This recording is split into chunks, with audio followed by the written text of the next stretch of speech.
In 1989, after moving from Michigan to Daytona Beach, Florida and on the verge of committing suicide, street prostitute Aileen Wuornos met Selby while in a gay bar.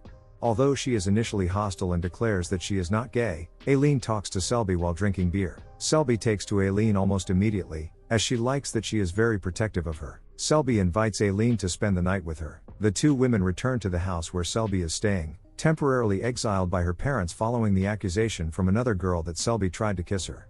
They later agree to meet at a roller skating rink, and kiss for the first time. Aileen and Selby fall in love but have nowhere to go, so Selby returns to her aunt's home. After being brutally raped and beaten by a client Vincent Corey, Aileen kills him in self-defense and decides to quit prostitution. She confesses her actions to Selby, who has been angry with her for failing to support them. Aileen decides to find legitimate work, but because of her lack of qualifications and criminal history, prospective employers reject her and are openly hostile.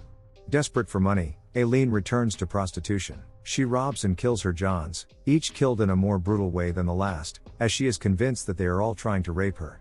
She spares one man out of pity when he admits he has never had sex with a prostitute. She also shows a predisposition to spare another man who, instead of exploiting her, offers help, but finds herself forced to shoot him after he spots her gun. Aileen uses the money she stole from her victims to support herself and Selby. However, Selby reads in the newspapers about the murders and begins to suspect that Aileen may have committed them. She confronts Aileen, who justifies her actions by claiming she has only been protecting herself. Selby returns to Ohio on a charter bus. The night of her arrest, Aileen is approached at the biker bar she frequents by two strangers, who are bounty hunters unbeknownst to her. Thomas, whom Aileen always referred to as her only friend, infers the men's intentions and offers to drive her off. Aileen declines, no longer trusting herself with the well-being of anyone dear to her. The two men eventually lower Aileen out of the bar, and she is promptly arrested by the police. Aileen speaks to Selby one last time while in jail. Selby reveals some incriminating information over the telephone, and Aileen realizes that the police are listening. To protect Selby, Aileen admits that she committed the murders alone.